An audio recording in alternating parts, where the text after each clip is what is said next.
Hey, and welcome to the fourth episode of the Headliner Podcast. I'm your designated host, Nick, and today we're going to be talking about all things automation when it comes to Headliner. And to help me talk about all this cool stuff is one of the co-founders? Sure. I never know how to introduce you. Just say my name. It's Oliver. It's Oliver. Hey, Nicholas. Thanks for letting me force you to have me on your show. Yeah, you were just like jabbing me all week, like, can I be on the show? Yeah. I was like, let me on the show. Let me on the show. I want to hold a mic and talk into the front of it in a conference room in a WeWork. And I have to say, if you've all been watching the news about WeWork, there's apparently formaldehyde in the phone booths. They've run out of billions of dollars, but they got a lifeline. So we'll be working out of this WeWork for a little bit longer, I think. Yeah, hopefully. We feel confident. And do you feel confident and comfortable in this office, Nicholas? Slightly less so after the formaldehyde story, but like comfortable enough. Yeah, I thought it was funny because I always get rashes in those things. Yeah. Always. And then I was like, oh, but they didn't get rid of these phone booths. Yeah. Maybe they're fine, but I don't think they are. That actually happened to me too. Like a buddy texted me the story on Monday or something, and he was like, don't you work at a WeWork? And I'm like, yeah, and I spend like 4 hours in those every day probably. Yeah. Well, anyhow, what are we talking about today? So we're talking about our latest feature, which is automated podcast videos. Right. Automation. Yes. Basically, for those who don't know what it is a way for you to sign your podcast up. You get these auto-generated videos emailed to you either weekly or daily, and then you can share them on social media. You can impress people with awesome clips from your podcast and get them to check out the show. Yeah. I mean, so basically what happened is we've talked to thousands and thousands of you podcasters over the past couple of years. And we had this whole moment where we saw that a decent, not like a lot, but like a decent amount of people had told us that they weren't making that many videos. And we're like, oh, are the videos not useful? You don't like the videos. And we thought a lot of people were going to say, oh, the videos don't work. But actually, everyone was saying, I want to make more videos. I just don't have enough time. I can only make like one video an episode. And I need to make more because social media requires you to just keep creating. So, Yeah. Right. So we just decided to attack that problem and created automation. So like Nicholas was saying, like you were saying, people wanted more videos. So now we made a tool to help them get more videos. Yeah, exactly. And it literally is just as simple as signing up your podcast. You get the videos emailed to you.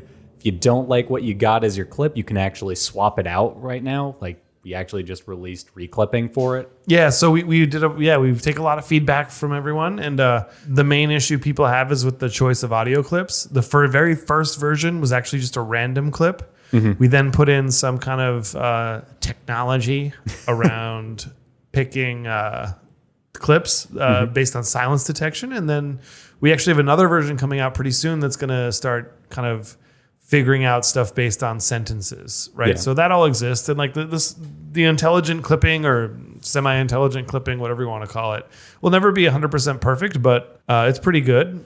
And then, we've heard from people that they want to specify their own clip. So now that's possible. You can kind of go in and reclip from you go to your video, and if you don't like it, just click the little reclip button and choose a different clip. Yeah, exactly. And I will say this because I actually have like my own personal podcast hooked up for automation just to see how it's like developing and stuff. All of the clips that I get from it are usually pretty good. Like I'd say I have it set up for daily clips, and I'd say like 80% of them are actually pretty usable in their own right. And then if I ever do feel like editing them, I will just swap out an image or something and call it a day. Right. So. That makes sense. Yeah. It's interesting to see what people choose for their clips too. Yeah. I mean, I think it's kind of one of the things we always get asked, especially me, because I do like training calls with people, is like, oh, I don't know what a clip should be. And I'm like, it really could be anything. It could be the introduction of your show. And there's an argument to be made that it should be because you're directly telling your audience what the episode's about, Right. And other things like Bailey has this theory that you should clip things in the middle of a thought, right? Oh, right. Because if someone's, because like the idea is like you want to do like a nice clip that's neatly kind of done up and everything is well like completely thought out and tied up with a bow, whatever you want to say, right? Yeah. But she thinks like this idea of if you're on social media, like people listen to the first part of the clip, and then if it just stops abruptly, they'll be like, hey, wait, I want to listen to more and go find the rest. So it's like it's kind of, it's all about testing these different things out, and seeing what works. Yeah, exactly. And just to like piggyback on that, the one thing I tell people is like, if you have a 1 minute clip and the first 40 seconds of it is you introducing or giving context to a story, just skip that stuff, do the last 20 seconds, and then actually use the rest of your post, the actual text, to like give the details, because that way someone's listening to the interesting part of your podcast. And then if they're actually left curious by it, they can read more about it, go check out the whole thing. So it's kind of the same idea. Yeah. I think with clipping and choosing the audio, it's a whole, there could be like a whole series about that, like how to choose the right audio. And that's kind of actually, the technology we're working on will help with that a lot. We have a lot of, there's a lot of clips in Headliner that have been clipped. I think it's almost 1 million at this point. Yeah, I think you mentioned that earlier this week, and I was like, 1 million? Like, it sounds like a ridiculous number, but then in hindsight, it really isn't. Time flies when you're clipping audio. Yeah. Yeah. But no, so automation, like some of the other things we're working on for it, you mentioned smarter clipping. I know we're also working on like adding more templates and stuff, giving people more control over their templates. Yep. You can basically, pretty soon, there'll be more templates there. You'll be able to easily change the waveform color and the background color of the templates to match your brand. And then the other thing is you can actually use your own template. If you have a pro account and you've saved your own template, you can use that in the automation flow now too. Yeah.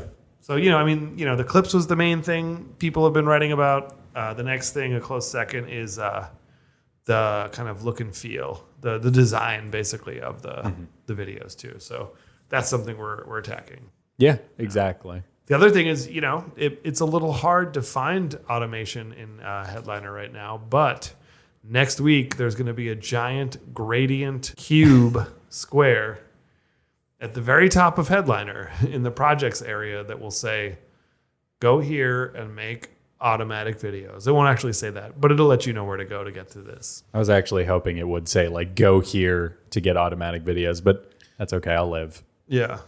Yeah. On top of that, what else are we working on over here at Headliner? It's just getting automation to be as awesome as possible, I guess, isn't it? That's the main thing. I have to tell you something. I'm trying to recover. I saw a really intense movie over the weekend. Let me guess what it was. No, you guess. Yeah, it's Joker. It's Joker, yeah. Yeah. I saw it. It was so disturbing. It was so good. He was so thin. Yeah, I really liked that movie. I saw it the weekend it came out, and I had like, this is going to sound so paranoid, but I went with my girlfriend, and there was a dude who came in by himself sitting next to me, and he just had his hands in his hoodie for the whole movie, and he kept like eyeing me. Like, you can like tell when someone's looking at you. Yeah. Yeah, that happened to me, and literally for this entire movie, I just kept glancing to the right, going like, "What is this guy's deal?" I'm getting ready to sprint out of here. Yeah, the movie, I was on edge for about 36 hours afterwards. It was just so dark. Yeah, but the dancing was the highlight to me. He was such a good dancer. It actually made me put Gary Glitter back on my playlist. I don't even know what that is. That's the guy whose song was playing when he's going down the stairs. That's that rock and roll song. Gotcha. That's him. So what else is going on, Nicholas? That's basically it. I've been thinking about like quality versus quantity, though. That's like something I actually... What? Like, are you talking about food, dating, what? Everything. So Everything. both of those. Trips to the bathroom? No, not those. But I was actually thinking about it in terms of like posting. Yeah. Just because, like I said, I have it actually set up on my account to get a video every day. Right. And that's making me wonder, if I'm getting those videos that often, should I be posting them all? Even if they're like not the best clip necessarily. Well, I mean, that's between you and the human upstairs. I was gonna say the Insta gods. Yeah, but that's between you and Mark Zuckerberg. I don't know. I looked into this a little. There's a lot of blog posts about this, and one thing that they all share in common is that no matter what, you should focus. Make sure that, like, if you're going to post, be consistent and make sure that the quality's there. So those two things are there. But like, once you have that, there's kind of suggestions, and it's different for everyone. I think the key is to try stuff out and see what performs. But there's different kind of suggestions and ideas. So One blog post I found is that was very high in the Google search is Louise Meyer's visual social media. That's louiseM.com. And so she says, just, like what I just said about quantity quality. So like Facebook, they're suggesting you post once a day. Okay. Twitter is much more ephemeral. So they say around 15 times a day. Jeez. Yeah. Tweets go out of, I think tweets, they say like, I think it's about, they're only like up there for about 18 minutes before in someone's feed before and then they it just gets go buried. away. So if you're going to do Twitter, just pepper them with videos, people.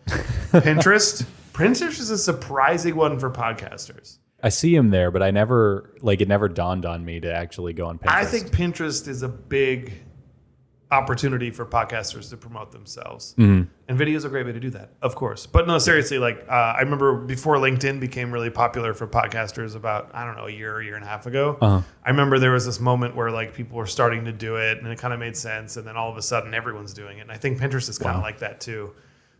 Where it's gonna blow up over the next year or two for podcasting. Mm-hmm. Pinterest, they suggest 11 a day.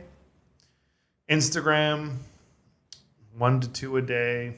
Okay. LinkedIn's a little different because it's your professional situation. So I was less. thinking if you're doing an entertainment podcast as opposed to a business one, you might not even go with LinkedIn to begin with. Yeah, you might not. And so that's around a couple times a week.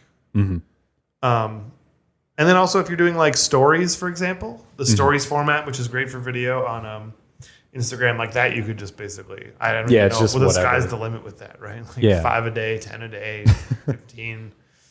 In theory, you could do 1 minute video there from Headliner, automated video, and it could just run as 4 separate stories. Yeah. I mean, I think you could. Yeah. The key though is I really think the key is there's all these suggestions out there. And it is true though, being consistent is important. So whatever you feel comfortable with, you're living your best life. It's 2019.